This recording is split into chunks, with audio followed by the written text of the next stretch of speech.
What if you knew a truth about someone that harbored dangers of such magnitude that it could be the key to future human survival? The psychiatry professor from Yale, Dr. Bandy Lee. Yale University psychiatrist Dr. Bandy X. Lee met with 11 Democratic lawmakers and told them that President Trump is mentally unfit for office. I'm Dr. Bandy Lee, a forensic psychiatrist, violence expert, and president of the World Mental Health Coalition. Boy, oh boy, oh boy, oh boy, oh boy. How many times have we talked about this, guys?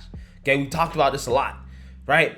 That Trump derangement syndrome will cause people to lose their minds, okay?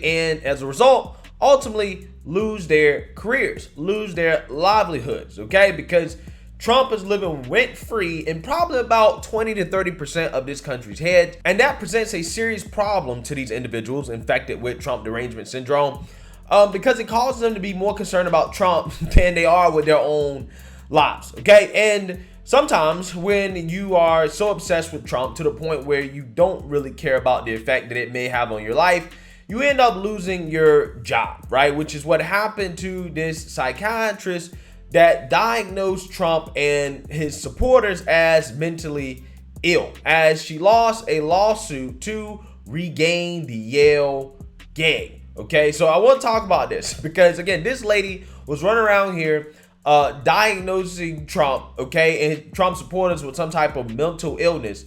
And yeah, that has led to her not only losing her job, but she's also lost a lawsuit to get her job back, saying that Yale violated her freedom of speech. So I want to talk about that. But before I get into that, I just want to let you guys know, if you like my channel, you want to support my channel, you can check out some of my new merch, my donkeypox shirts, the disease that's affecting America, or my hashtag no days off / hard work patriotic t-shirts, or my MAGA hub shirts.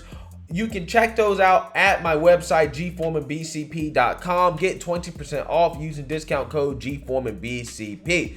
So without further ado, let's get into this. Though unpaid, she was able to leverage the Yale name for her benefit.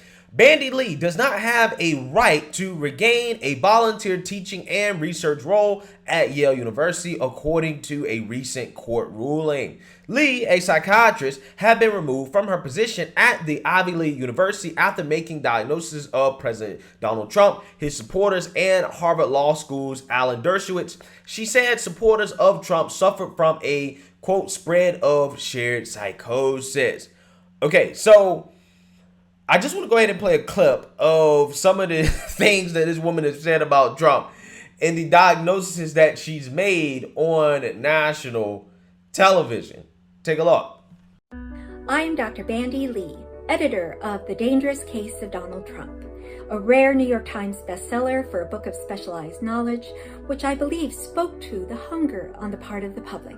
I'm pleased to present my new column, Trump's Mental Unhealth, with a group that seems similarly passionate about the truth as we mental health experts. I was never involved in politics before. In fact, I don't consider my activities now to be doing politics, but meeting a societal medical need. My professional ethics code itself says I have a responsibility to society. Over the next few weeks, I would like to share with you some of the knowledge we have gained. First, how do we evaluate dangerousness, which is not a diagnosis. Assessing dangerousness, on the other hand, is critical in a public figure in charge of our public health and safety. Second, why are those who do not have the nation's best interests in mind able to hold the whole nation hostage? Much of this has to do with psychological tactics, which are critical to be aware of if we are to avoid hijacking of our own minds. Third, what can we do to protect our own collective mental health so that we do not develop an unhealthy attraction to impaired leaders in the first place? Knowledge is power, and self-governing people should have access to facts as well as the best available expertise. And in this spirit, I hope you will read my column, and I hope to see you here. Yeah, is it just me, or does this lady sound like a robot? Okay, I think she sounds like a robot, okay? She sounds like I would imagine how AI would sound, okay? Like Cortana, right? Or Siri, okay? Yeah, she has a lot of interesting things to say about Trump in regards to his alleged mental impairment, according to her words, not mine. I wonder what this woman will have to say about Joe Biden. I'm pretty sure she has a whole lot to say about Joe Biden's cognitive and mental state, right? She should be able to write 2 books, 3 books on that, okay? If she can write a whole book on Trump, wow, she must be able to write an encyclopedia on Biden. I'm just saying. I highly doubt she has much to say about Joe Biden, okay? Because she is a partisan actor, even though she is saying that what she's doing is not partisan and she's not trying to be political. But that's exactly what you're trying to do. You're an operative of the Democrat Party, and your grift came to an end once Yale decided that, hey, it's not in our best interest to keep you in an unpaid position, okay? Imagine, guys, you're getting fired from an unpaid position. It's best that we fire you because you're basically doing something that psychiatrists are not supposed to do. And we're going to talk about that in a little bit, but let's read more here. She sued the university in 2021. She also tweeted in October 2020 that Trump, quote, spellbinds his followers ever more deeply and compared him to Hitler, saying he was worse than the German dictator before backtracking. She also wrote a book called, quote, The Dangerous Case of Donald Trump, which included the opinions of 37 psychiatrists on the former president's mental health. She has also multiple times demanded that Trump be put on a 72-hour psychiatric hold. Wow. This woman is crazy. She's nuts. Lee held a volunteer position at Yale, and the judge dismissed her claims of contract violation. However, Lee argued that the position cost her valuable remuneration she would not receive without the prestige of Yale's name. Quote, in exchange for her student-related and teaching activities, Dr. Lee received benefits, privileges, and opportunities. Her original lawsuit stated she also received, quote, related compensation and other indirect but significant remuneration that she would not have otherwise received but for her academic affiliation with Yale. Okay, so she's basically saying, look, even though I didn't get paid, Yale being on my resume is prestigious. And that has allowed me to get privileges and opportunities that otherwise I would not have gotten without Yale on my resume. It's nice when these liberal elitists admit that there is liberal elitism, right? Which is exactly what she's talking about here, okay? Yale allowed me to get certain opportunities, like to get on national television and claim that the president is mentally ill because I had their name on my resume. That is what she's saying. And Yale is saying, well, you know, I'm not sure we want to be associated with this, which is something that the left agrees with, right? They agree when, you know, universities or colleges or even corporate America, they discriminate based off political beliefs, right? Based off politics, they say, hey, we want to distance ourselves from you. They say that's totally fine when companies do that with Trump supporters. So it got to be fine this way around as well, too. This university can say, hey, look, we don't want to be associated with somebody that is trying to diagnose the president, right, as mentally ill. We don't want to bring you back for this unpaid position. Left should be totally fine with that. It should be totally fine with that. Judge Sarah Moran, a federal district court judge, ruled that Lee, quote, failed to adequately allege the existence of an implied contract because she has not alleged facts which, if proven, would demonstrate that Yale undertook a contractual commitment to reappoint the plaintiff. I think basically what the judge is saying here is that there's no evidence that I think that she was fired or let go because of the things that she said about Trump, okay? Because Yale they never had a commitment to her in the first place, given, again, evidenced by the fact there was an unpaid position. The judge granted Yale's 3 other motions to dismiss. Lee also argued Yale did not act in good faith, did not protect her free speech rights guaranteed by the U.S. and Connecticut Constitution, and made, quote, negligent misrepresentation. Quote, I already expected this outcome when, after Yale's first motion to dismiss was denied, the presiding judge was promptly replaced without cause or explanation, Lee said, according to the New Haven Register.